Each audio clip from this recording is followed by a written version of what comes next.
In 1967, Harvard scientists published a landmark study in the New England Journal of Medicine. It concluded that fat causes heart disease, and that sugar was not the problem. That study shaped government dietary guidelines, food industry marketing, and what your doctor told you for the next 60 years. What they didn't tell you is who paid for it. In the next 4 minutes, I'm going to show you the document trail behind the biggest nutrition lie of the 20th century, what it did to your food, your health, and your body, and which foods you should never have stopped eating. Before I show you the documents, I want to tell you what happened to fat consumption and obesity rates at the exact same time, because the numbers tell a story that should have stopped this policy decades ago. Stay for that. It's the most damning part of this entire video. In 1954, the president of the Sugar Research Foundation gave a speech highlighting a business opportunity. If Americans could be convinced to eat less fat, they would eat more sugar to replace it.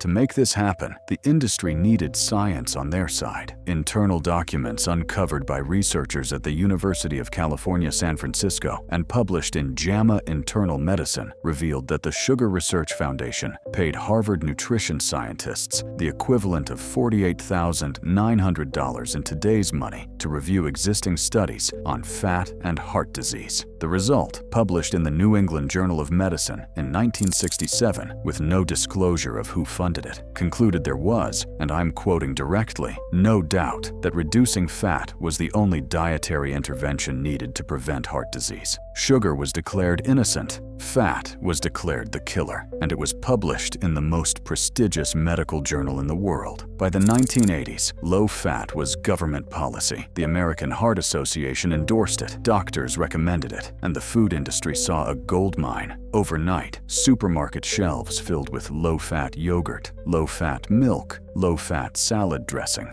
low-fat everything. Products we covered in our very first video on this channel. Here's the problem nobody mentioned. When you remove fat from food, it tastes like cardboard. So food companies replaced the fat with something else. Sugar, high fructose corn syrup, refined carbohydrates, seed oils, the exact ingredient we exposed in video 2. The low-fat era didn't make food healthier. It made it far more processed, far higher in sugar, and far more dependent on the industrial ingredients your body was never designed to handle. Here it is. American fat consumption dropped consistently from the 1970s through the 1990s as the low-fat guidelines took hold. Now, look at the obesity rate during that exact same period. It went up, consistently, dramatically. Americans ate less fat than at any point in history and got fatter than at any point in history because they replaced every gram of fat with sugar and processed carbohydrates. The policy failed completely, and it took 40 years for the mainstream to admit it. Here's what was never on any low-fat label. Your brain is approximately 60% fat. The myelin sheath that insulates every nerve in your body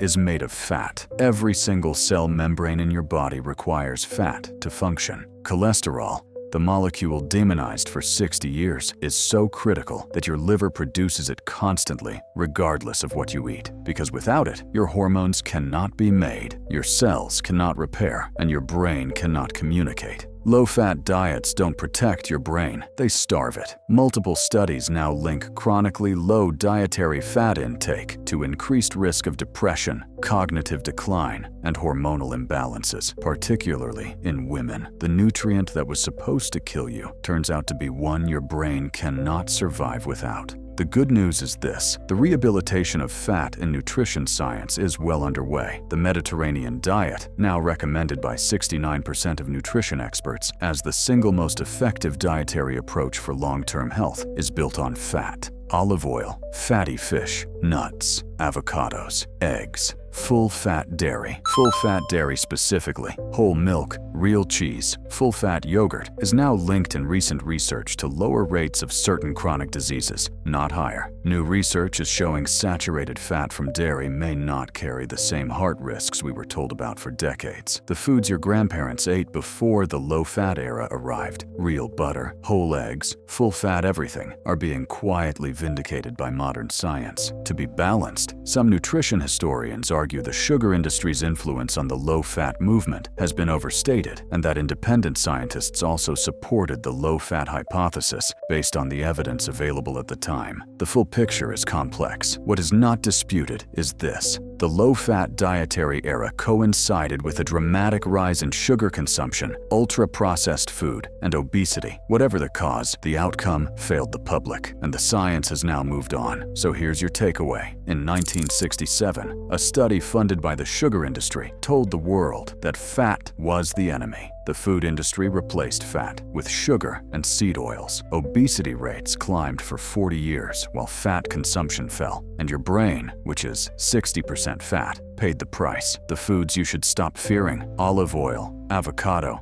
whole eggs, fatty fish, real butter, full-fat dairy. The foods you should actually fear. We've already covered them in the last 4 videos. Here's your question for the comments. What low-fat product did you grow up eating that you now realize was working against you? Drop it below. I read every single one. If this series has been changing the way you look at food, share this video with someone who still buys everything low-fat, and subscribe. Next week we go even deeper. See you there.